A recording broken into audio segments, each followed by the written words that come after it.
Welcome back to my Lotus Exige in rather strange times, I'll admit. I'm on my way to go shopping. It's the only time I'm going out at the moment. I wanted to start this video here because it brings everything up to date a little bit and explains what's been happening. So this video is actually filmed over a month ago now. It was in preparation for the Geneva Motorshow. And we flew out to the Zenvo factory. It was amazing. It's a really cool car. So I'm going to fire you straight into it, have a look, and I hope you enjoy it. But bear in mind that this was filmed a month ago before all the COVID-19 situation. I'm GFWilliams and welcome to Zenvo. This is an amazing place in Denmark. It's actually the only hypercar from Denmark. In fact, it's the only car company from Denmark. So that's quite an achievement in itself.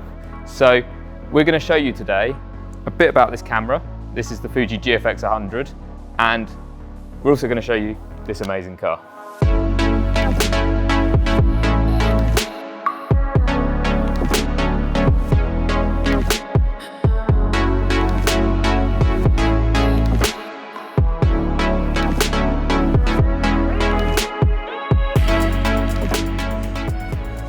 So we've just moved the car into that bay. I really like the way it's like almost Formula One-esque. They build the cars here, so it's a really nice place to actually show this car. And we've also set the wing into its cornering position, which I think is really cool. This is such a unique feature on this car. When you're cornering, it actually twists and turns, and when you brake, it comes forward, which really increases downforce on the rear end of the car.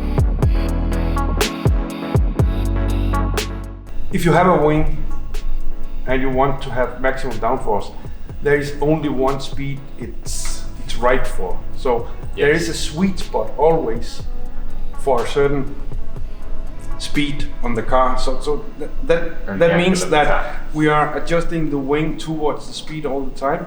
If you're, let's say you are accelerating hard, then we are taking the angle which provides you with the most downforce. Okay. All the time. Of course, when you're increasing the speed, it will lower down, because then that's the right angle. Yeah. The same is that there's also a right angle for the braking, at as much drag as possible. But at the same time, you don't want to lose the downforce, because then you can't brake with the rear wheel. So when you're braking, we're aiming for maximum downforce combined with maximum drag. Okay. That's really interesting, because most people will look at it and think, oh, it's No. Side to side. No, if you're turning side to side, it's when you're accelerating, it's actually adjusting the attack angle to the right speed as well. So there's a lot of functionality going on this. It's always adjusting itself. Wow. Even if you're, let's say you're cruising, going 200 kilometers per hour, then there is no meaning in having the high angle on the wing. In that case, when you're under half a G of acceleration, it adjusts itself for minimum drag. Yes. So that there's no reason for having high downforce when you're not accelerating.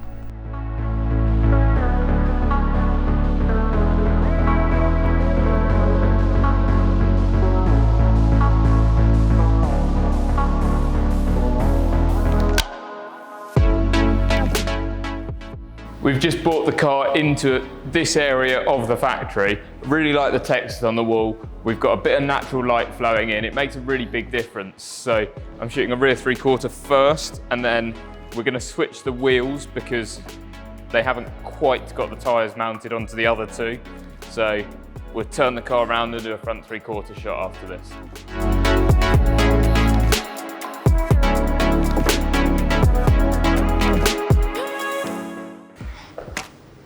Just want to talk about the camera a bit. Fuji GFX100, it's really, really good. This to me is the best really high-end camera out there.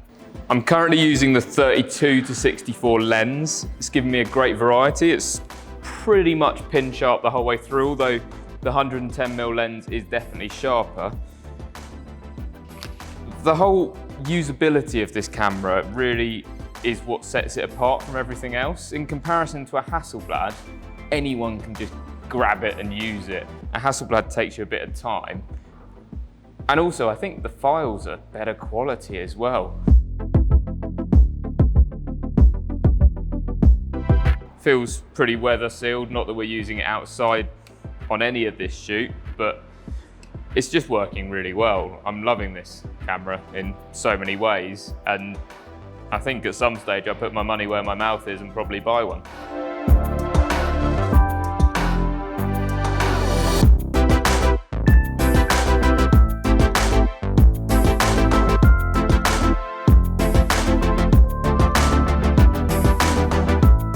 What I'm doing here is walking around with the flash, and I kind of know the positions that work with the flash to pick up the best angles on the car, and I then end up with a load of photos that I have to stack up and layer in Photoshop.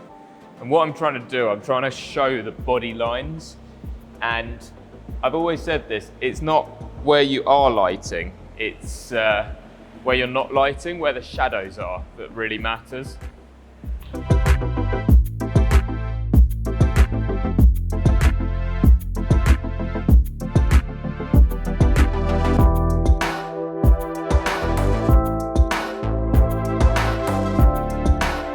They're changing the wheels from side to side. Basically, we've got carbon on one side and the other option on the other, so it can be seen. For the angle we want to show the carbon wheels as they're new, and they're going to switch them over, then we'll turn the car around and get the next shot, which is another front three-quarter.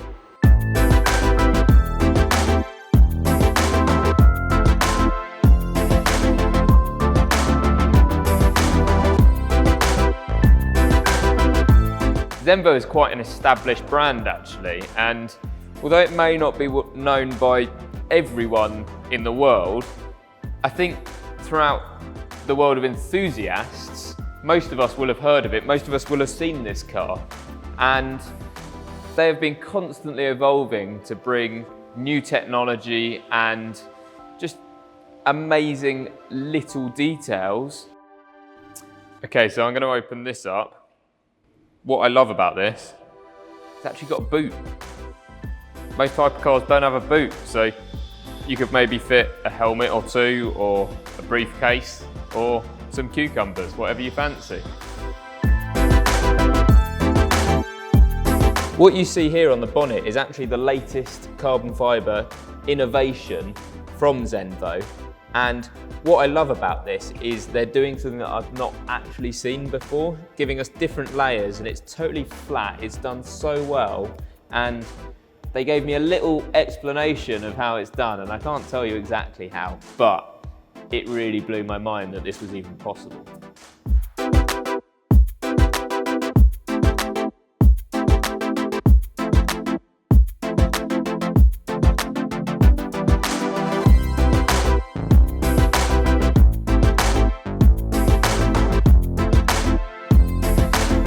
I hope you've enjoyed that video. The Zenvo is an amazing car. Please like and subscribe. The moment I can, I will be out road tripping again. This time inside at home has just made me want to go and see the world more. So I hope you've enjoyed, and I'll see you next time.